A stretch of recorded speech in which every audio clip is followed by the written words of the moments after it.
जय हिंद दोस्तों। आज के इस लाइव क्लास के अंतर्गत आप सभी का हार्दिक स्वागत है, हार्दिक अभिनंदन है।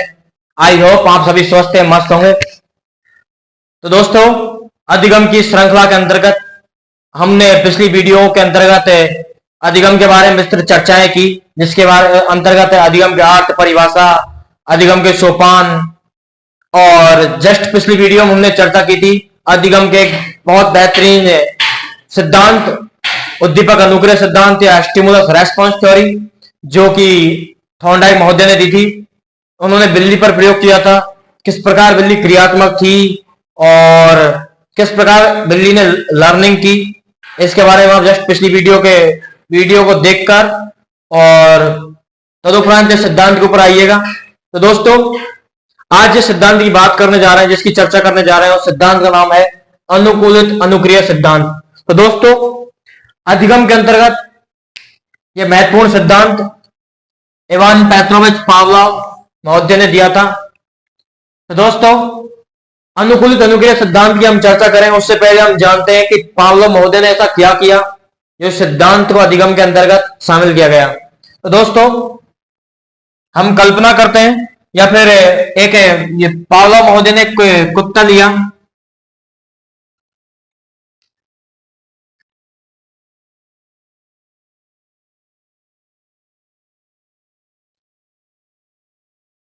तो दोस्तों,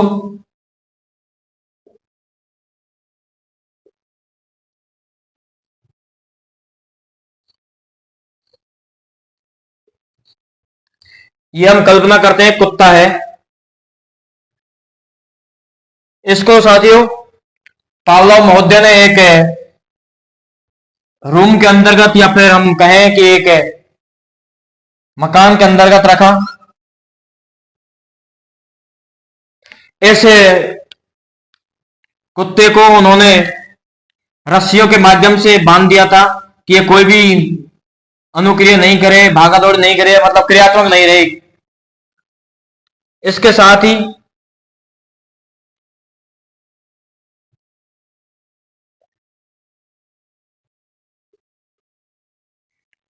इन्होंने कुत्ते की गर्दन से एक नली निकाली,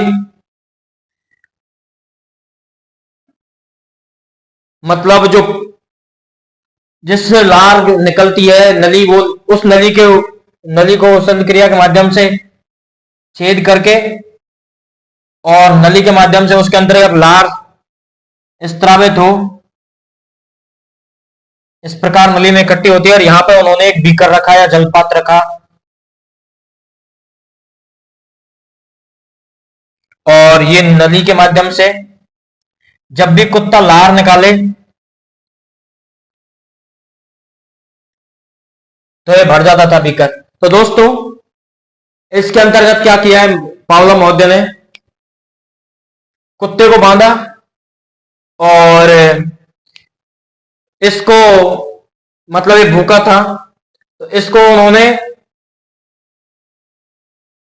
सबसे पहले खाना लेके आते हैं पावलोव महोदय और इनको खाना देते हैं कुत्ते को। तो कुत्ता क्या करता है, खाना देखते ही लार निकालता है अपने मुंह से और लार बीकर में इकट्ठी हो जाती है। अर्थात एक हम कहें स्वाभाविक उद्दीपक दिया किसने, पावलोव महोदय ने कुत्ते के लिए, और कुत्ते ने स्वाभाविक क्रिया की या प्रतिक्रिया की। स्वाभाविक स्वाभाविक प्रतिक्रिया क्या होती है कि जो खाना देखा इसने कुत्ते ने और इसने लार निकाल दी, ये हो गई स्वाभाविक क्रिया। स्वाभाविक उद्दीपक भोजन था, अर्थात यूसीआर, हम कहें कि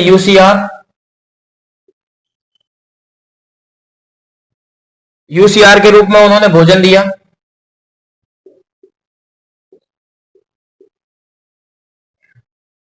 तदुपरांत यूसीआर की प्रतिक्रिया में, सॉरी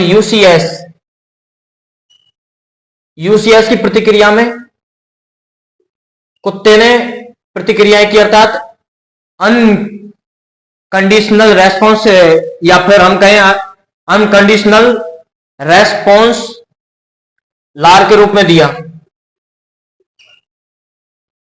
इसको हम कह सकते हैं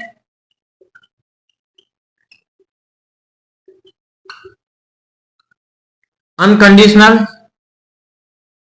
स्टिमुलस।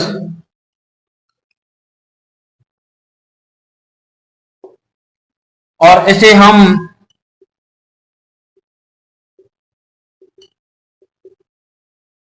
अनकंडीशनल रेस्पॉन्स कहें।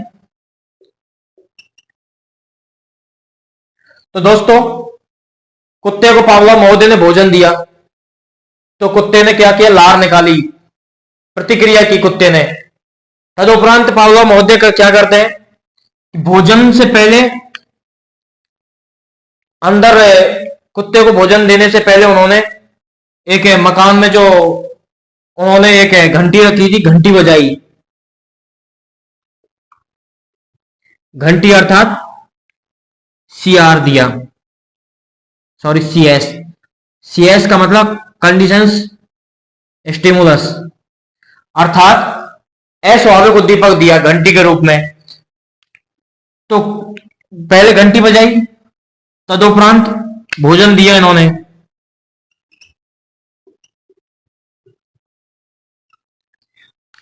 भोजन साइकोलॉजी के लैंग्वेज में यूसीएस। सबसे पहले भोजन दिया, तदुपरांत कुत्ते ने लार निकाली, अर्थात अनकंडीशनल स्टिमुलस दिया या अनानुबंधित उद्दीपक दिया। तो अनानुबंधित रेस्पॉन्स किया कुत्ते ने, अर्थात अनानुबंधित अनुक्रिया की लार के रूप में। इसके पश्चात दूसरी सेकंड स्टेज में क्या करते हैं पावलोव महोदय, भोजन से पहले घंटी बजाते हैं, तदुपरांत भोजन को देते हैं। तो कुत्ता क्या करता है, भोजन देखा और लार निकालता है मुंह से, अर्थात यूसीआर।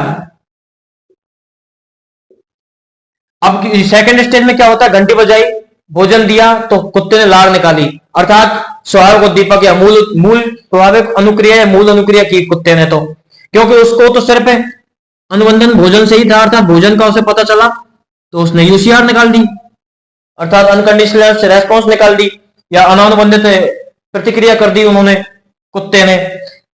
फिर धीरे धीरे ये प्रयोग कई बार किया पावलोव महोदय ने। तदुपरांत एक बार क्या होता है,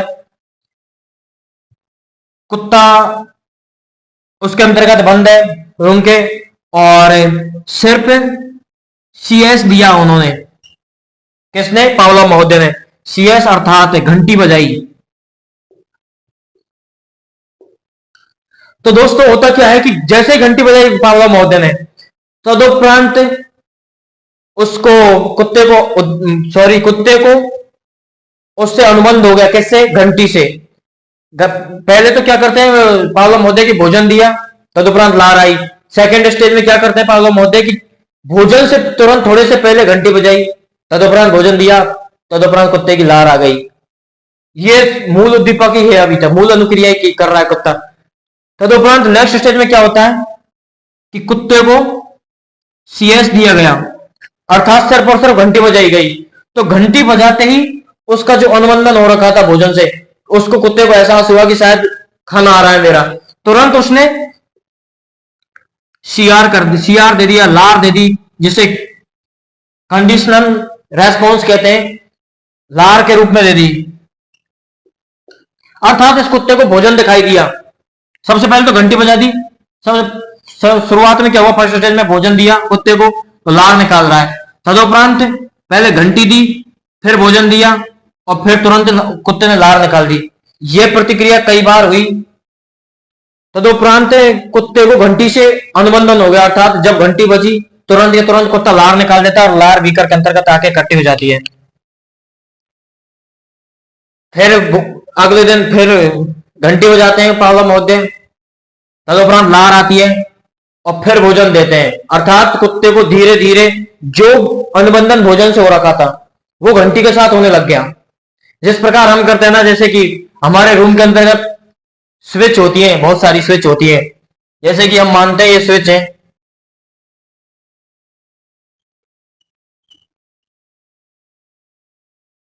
ये बहुत सारी स्विच हैं। हम क्या करते हैं, जैसे कि अंदर रूम में घुसे,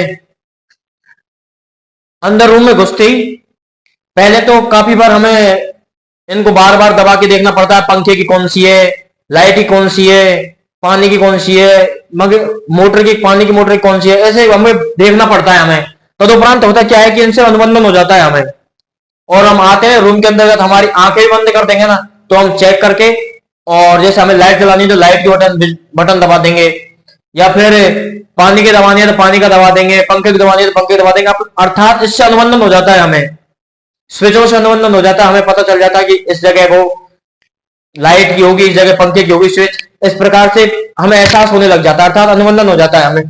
ठीक उसी प्रकार जैसे भोजन के साथ लार के माध्यम से अनुक्रिया कर रहा था या प्रतिक्रिया कर रहा था कुत्ता, तो धीरे धीरे क्या होता है कि घंटी के साथ भोजन दिया जाता है, तो बाद में इसी प्रोसेस के अंतर्गत सिर्फ घंटी बजाए कुत्ते की लार आ गई, अर्थात घंटी के साथ कुत्ते ने अनुबंधन कर लिया।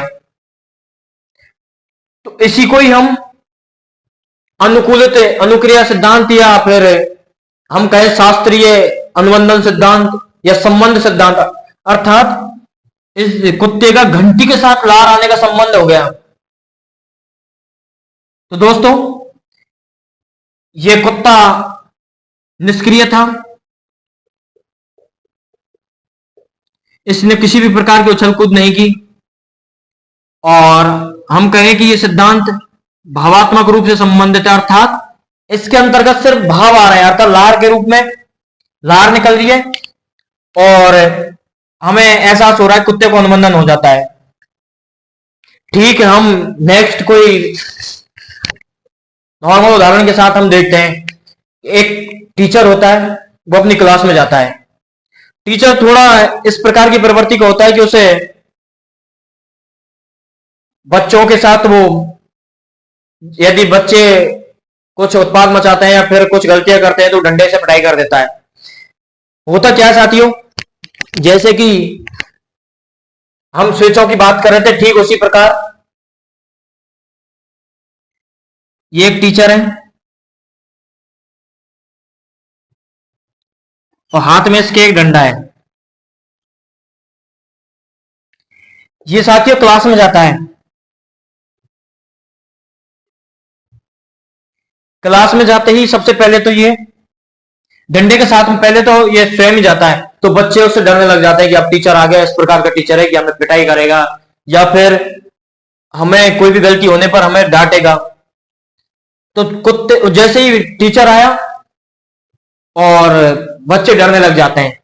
ठीक उसी प्रकार होता क्या है कि ये टीचर पीरियड की जो घंटी होती है वो बजी, तो उसके साथ ही टीचर आया और बच्चों को एहसास हो गया कि टीचर आ गया। तदुपरांत होता यह है, धीरे धीरे घंटी बजते ही बच्चों में भय होना स्टार्ट हो जाता है। बच्चों में भय होना कैसे स्टार्ट हो जाता है कि घंटी बजते उन्हें एहसास हो जाता है कि अब घंटी बज चुकी है, पीरियड चेंज हो चुका है और टीचर आएगा और हमें डांटेगा पीटेगा। तदुपरांत एक बार क्या होता है साथियों, घंटी भी नहीं बजती है और डायरेक्ट डंडे को ही क्लास के अंतर्गत भिजवा देता है। कौन? टीचर। किसी के माध्यम से डंडे को रखवा दिया, तो इस डंडे से अनुबंधन कर लेते हैं वे बच्चे बच्चे पहले घंटी से अनुबंधन किया उन्होंने, घंटी बजी और बच्चे सचेत हो गए कि अब टीचर आगे, हमें सावधान होना है या फिर हमें ज्यादा उत्पाद नहीं मचाना है, हमें सिर्फ पढ़ने पे ध्यान रखना है। तो ठीक जो घंटी से अनुबंधन हो रखा था वो फिर डंडे से अनुबंधन होना स्टार्ट हो जाता है, अर्थात डंडा दिखते ही बच्चों के साथ जाता है कि अब हमें कौन सा टीचर आ गया, हमें पीटने वाला टीचर आ गया, डांटने वाला टीचर आ गया, हमें किसी प्रकार की गलत अनुक्रिया नहीं करने देगा किसी प्रकार की। तो साथियों, उदाहरणों के माध्यम से और इस सिद्धांत के माध्यम से जो उन्होंने दिया उसके माध्यम से आप समझे होंगे। तो हम उपनामों के बारे में चर्चा करते हैं और आईवी पावलोव जो है, इवान पेट्रोविच पावलोव, उनके बारे में हम जानकारी प्राप्त करते हैं। और कुछ जो हमने साइकोलॉजिकल लैंग्वेज में जो ये यूसीएस यूसीआर लिखा है, इनके बारे में विस्तृत चर्चा करते हैं। सबसे पहले हम जाने पावलोव महोदय के बारे में। तो साथियों, पावलोव महोदय को अनुबंधन का गोचर या अनुबंधन का जनक कहा जाता है।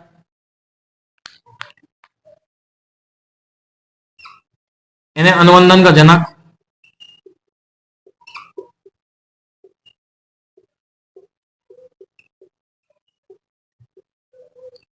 या पिता कहा जाता है। साथियों, आईपी पावलोव महोदय ने 1904 ईस्वी के अंतर्गत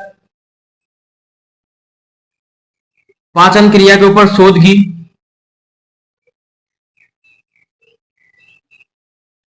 और उन्हें 1904 के अंतर्गत ही नोबेल पुरस्कार मिल जाता है।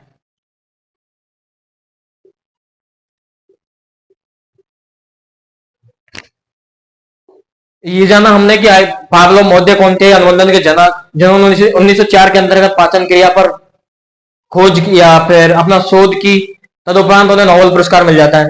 साथियों, अनुकूलित अनुक्रिया सिद्धांत के हम उपनामों की चर्चा करें।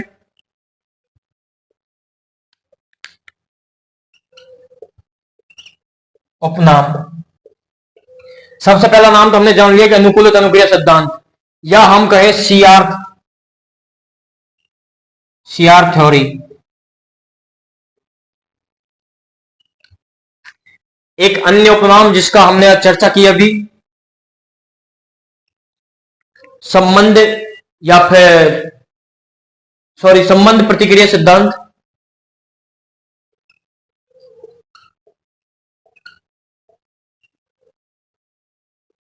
संबंध प्रतिक्रिया सिद्धांत अर्थात संबंध हो गया, कैसा संबंध हुआ, एक अनानुबंधित उद्दीपक के साथ अनानुबंधित अनुक्रिया की पहले तो, तदुपरांत अनुबंधित उद्दीपक के साथ अनुबंधित अनुक्रिया कर देना, या भोजन के साथ लार आ जाना, ये संबंध हो गया था या बंद हो गया था। कैसा बंद हो गया था कि घंटी से, जो पहले भोजन से लार आ रही थी, वो घंटी से लार आना लग गई, लार आना स्टार्ट हो गई, तो उस कुत्ते का घंटी के साथ संबंध हो जाता है, या फिर हम कहें कि अनुबंधन हो जाता है, तो इसका नाम संबंध प्रतिक्रिया सिद्धांत।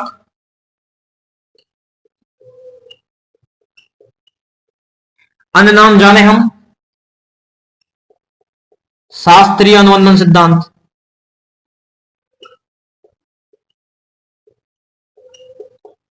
शास्त्रीय अनुबंधन सिद्धांत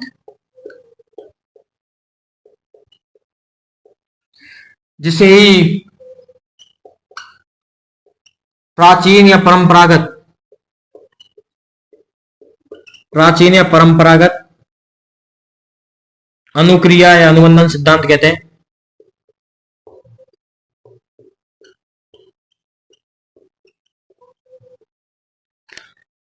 तो साथियों, हमने चर्चा की अनुकूलित अनुक्रिया सिद्धांत या कंडीशंस रेस्पॉन्स थ्योरी के बारे में, जो कि इवान पेत्रोविच पावलोव ने दी थी। इन्हें अनुबंधन का जनक या फिर पिता कहा जाता है।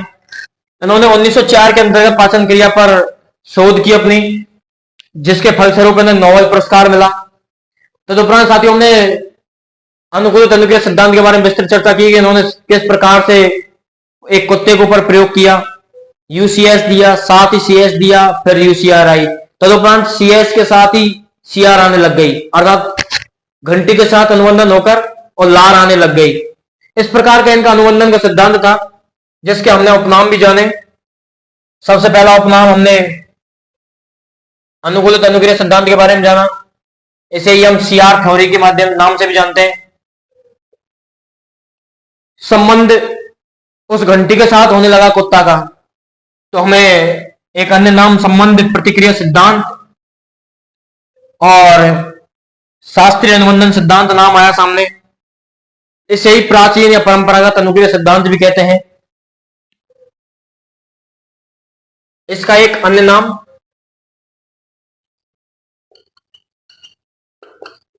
Classical conditions theory.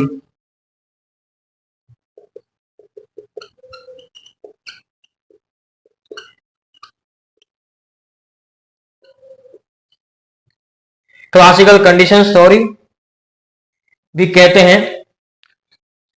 साथियों, सिद्धांत के बारे में जान लिया हमने, उपनाम के बारे में जान लिया। अब कुछ शब्दावली के बारे में हम जानते हैं कि जो इस सिद्धांत से संबंधित है। सबसे पहले हम चर्चा करते हैं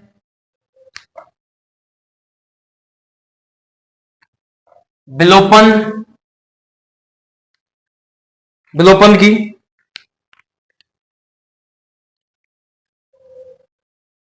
विलोपन होता क्या है?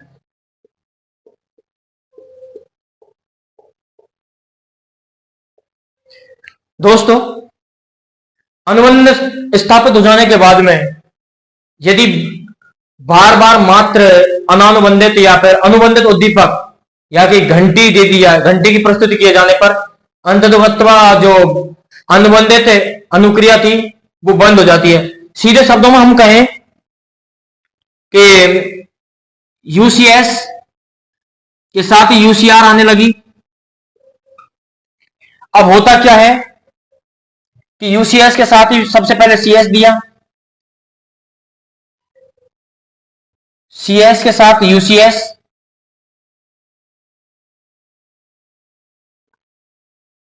यूसीएस और यूसीआर, यूसीएस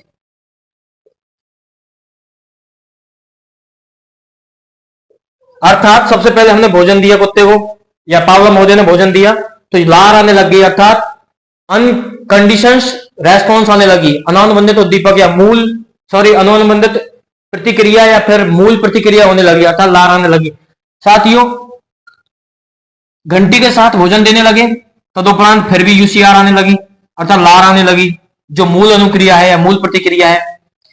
फिर साथियों होता क्या है कि लार देते हैं, जो ये कंडीशंस स्टिमुलस है इसको देते हैं, सीएस को देते हैं, अर्थात सिर्फ घंटी को बजाते हैं तो तदुपरांत लार आना स्टार्ट हो जाती है। और बार बार सिर्फ और सिर्फ सीएस दिया, अर्थात पावला महोदय बार बार घंटी को बजा रहे हैं लेकिन भोजन नहीं आ रहा है, बार बार घंटी बजा रहे हैं, भोजन नहीं आ रहा है। थोड़ी देर कुत्ते को पहले घंटी बजाई तो कुत्ते के माध्यम से लार आई, तदुपरांत फिर दोबारा बजाई, फिर कुत्ते को लार आई।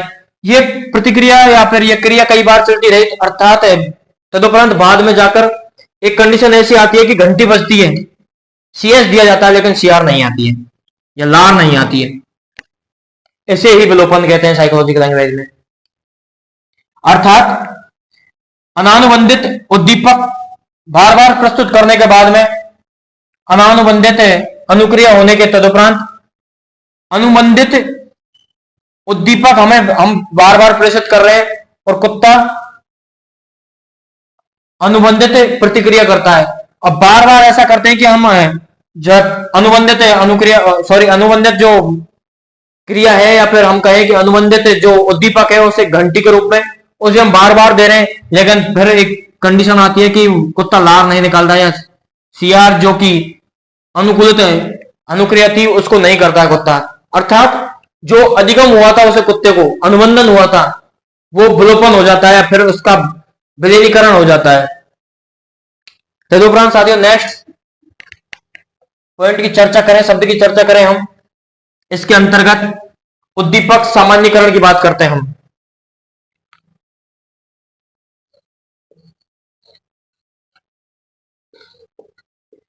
उद्दीपक सामान्यीकरण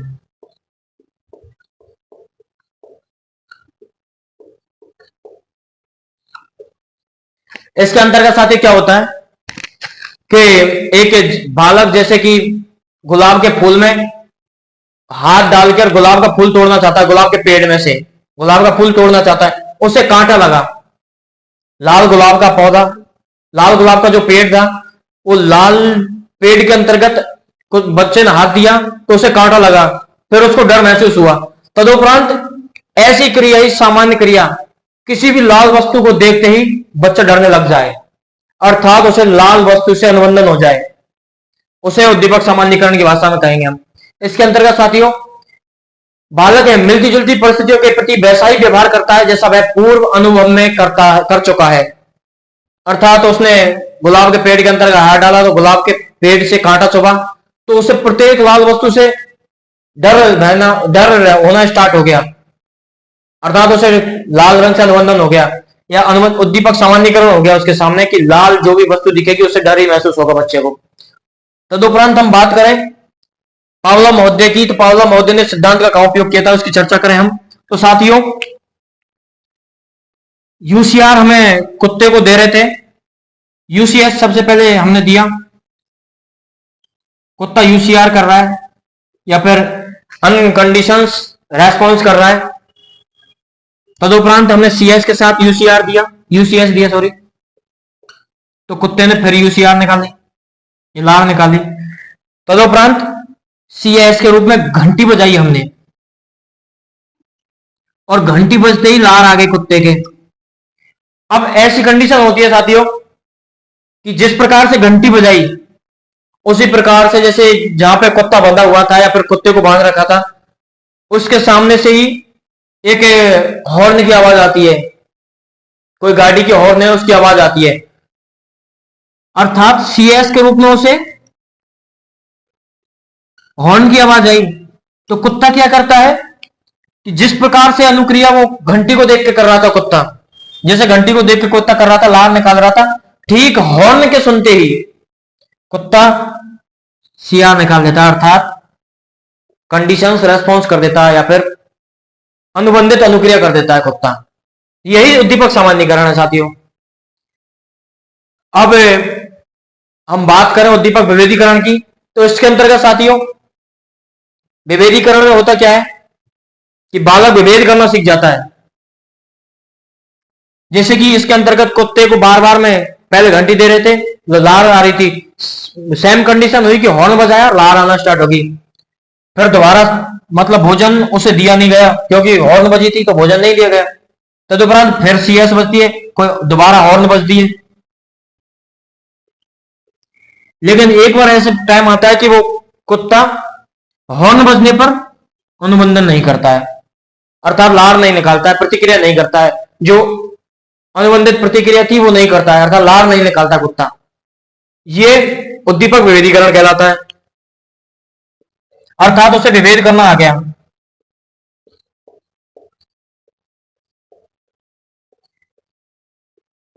उद्दीपक विभेदीकरण,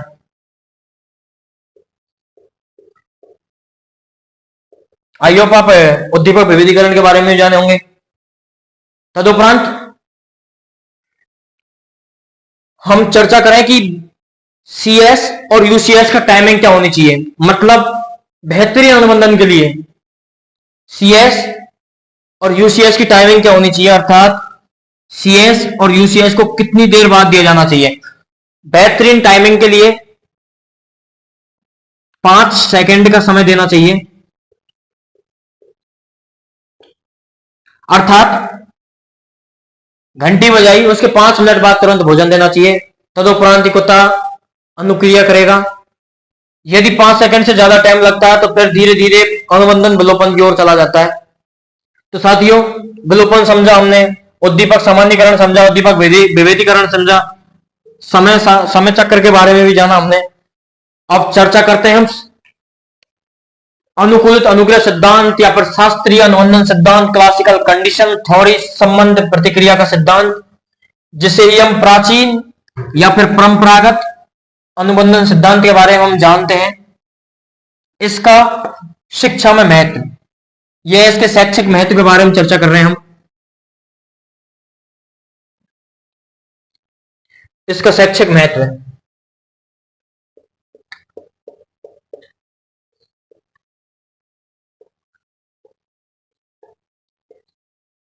शैक्षिक महत्व के अंतर्गत सबसे पहला शैक्षिक महत्व हम जानें कि इसके अंतर्गत बालकों को आदत निर्माण के बारे में सिखाया जाता है।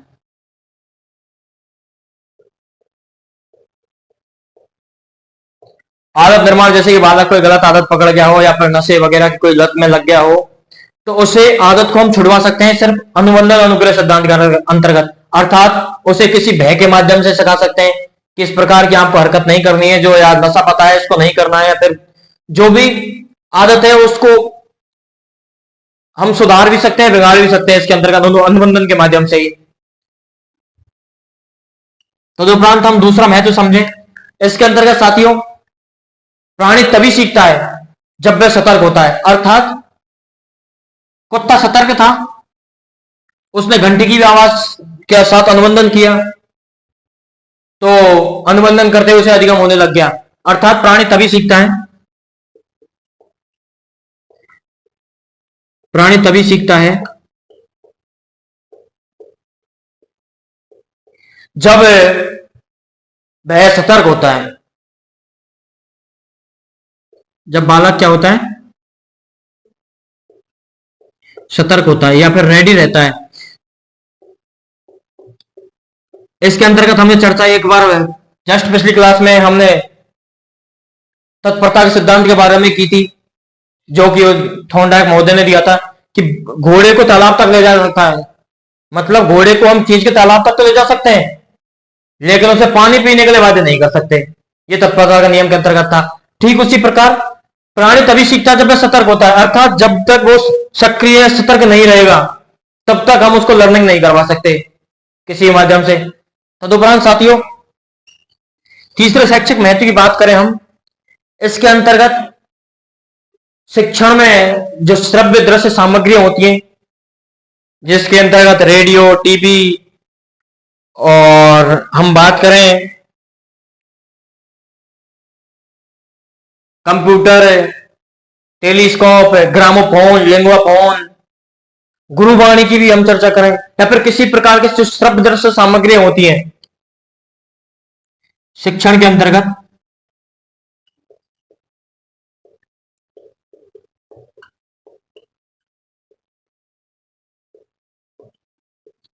सामग्री का प्रयोग,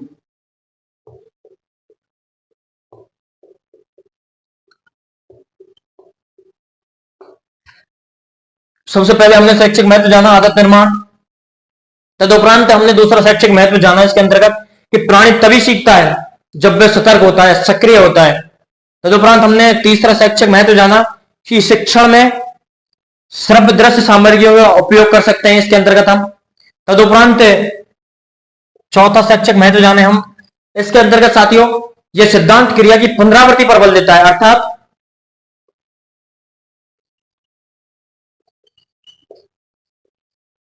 शिक्षा की पुनरावृत्ति पर बल।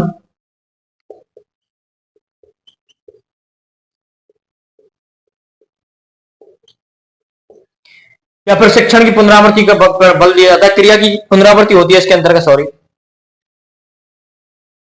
क्रिया की पुनरावृत्ति, अर्थात इसके अंतर्गत क्रिया को बार बार करवाया जाता है, बार बार इसे उद्दीपक सॉरी जो अनानुबंधित उद्दीपक से तुरंत पहले अनुबंधित उद्दीपक दिया जाता है तो कुत्ता अनानुबंधित अनुक्रिया करता है या यूसीआर करता है।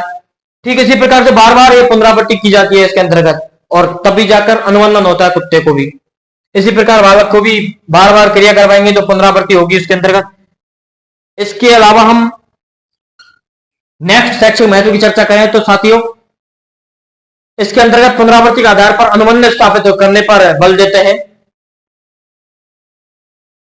पुनरावृत्ति के आधार पर ही अनुबंधन स्थापित करने पर बल।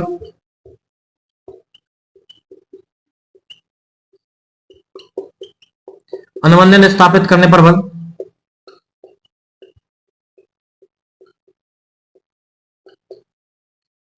हम नेक्स्ट शैक्षिक महत्व की चर्चा करें तो साथियों, इसके अंतर्गत इस सिद्धांत के माध्यम से भय संबंधी जो कारक होते हैं, विकार होते हैं, भय संबंधी विकार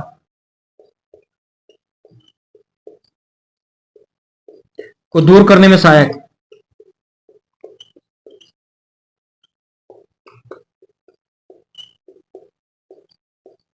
दोस्तों, इसके अंतर्गत भय संबंधी जो विकार है उनको दूर करने में सहायक होता है।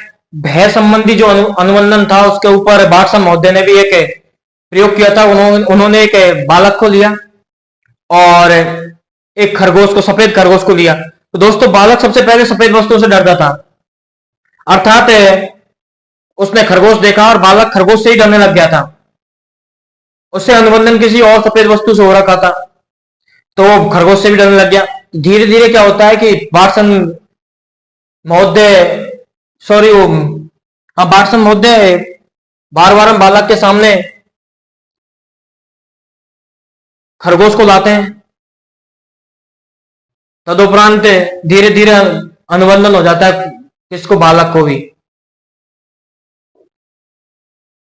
हम नेक्स्ट शैक्षिक महत्व की चर्चा, शैक्षिक जो महत्व है सिद्धांत के, इसकी चर्चा करेंगे। सिद्धांत या फिर यह सिद्धांत यांत्रिकता पर बल देता है। हालांकि ये दोष है, शिक्षा में उपयोगी नहीं है, इसको हम दोष के अंतर्गत रखते हैं।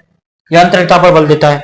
तो साथियों, आज हमने अनुकूलित अनुक्रिया या सीआर थ्योरी, जिसे क्लासिकल अनुबंधन सिद्धांत कहते हैं, परंपरागत या प्राचीन अनुबंधन सिद्धांत कहते हैं, जिसके बारे में हमने विस्तृत रूप से चर्चा की।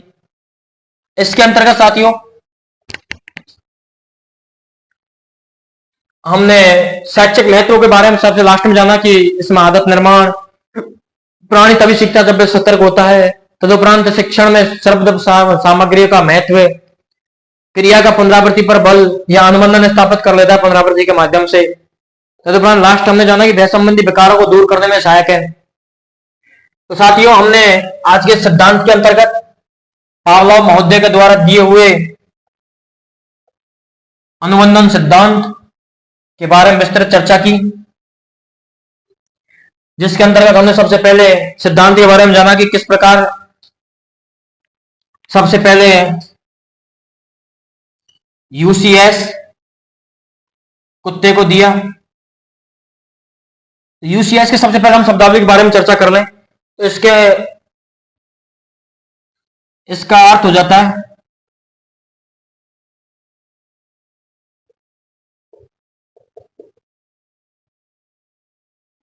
अनकंडीशनड स्टिमुलस, जिसे हम हिंदी में अनानुबंधित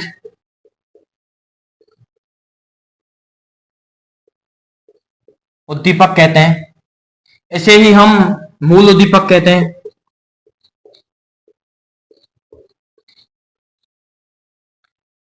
तदुपरांत यूसीआर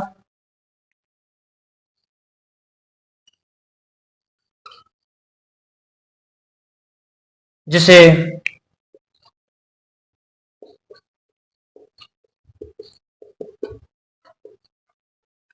अनकंडीशनल रेस्पॉन्स,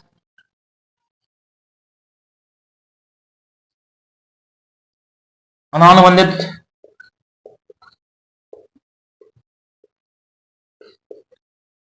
अनुक्रिया या प्रतिक्रिया कहते हैं।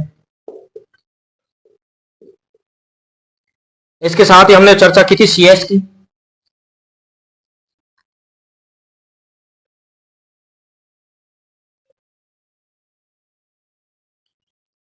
कंडीशनल स्टिमुलस,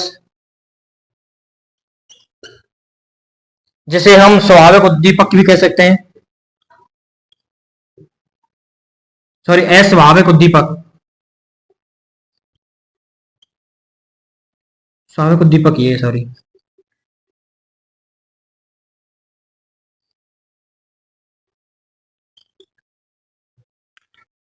और सीआर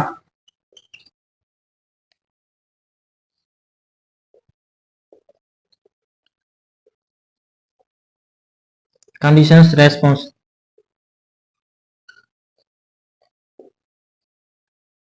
स्वाभाविक प्रतिक्रिया।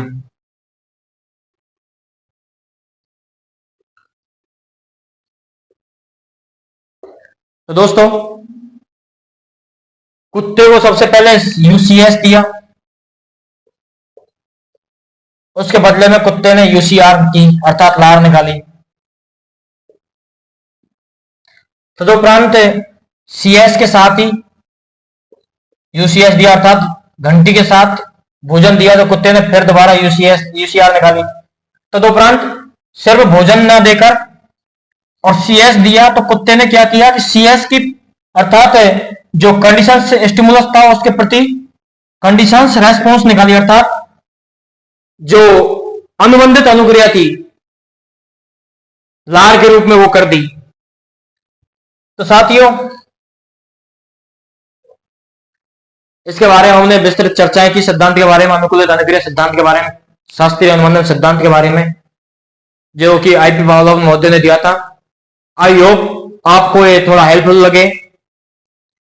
तो और नेक्स्ट वीडियो के अंतर्गत हम और सिद्धांतों के बारे में विस्तृत चर्चा करेंगे, जिसके बारे में से जो मनोविज्ञान है उस विषय के अंतर्गत जितने भी पॉइंट होंगे उनको हम बिल्कुल क्लियर करते रहेंगे नॉर्मल लैंग्वेज के अंतर्गत। तब तक के लिए ऐसे ही साथ बनाए रखें। जय हिंद, जय भारत।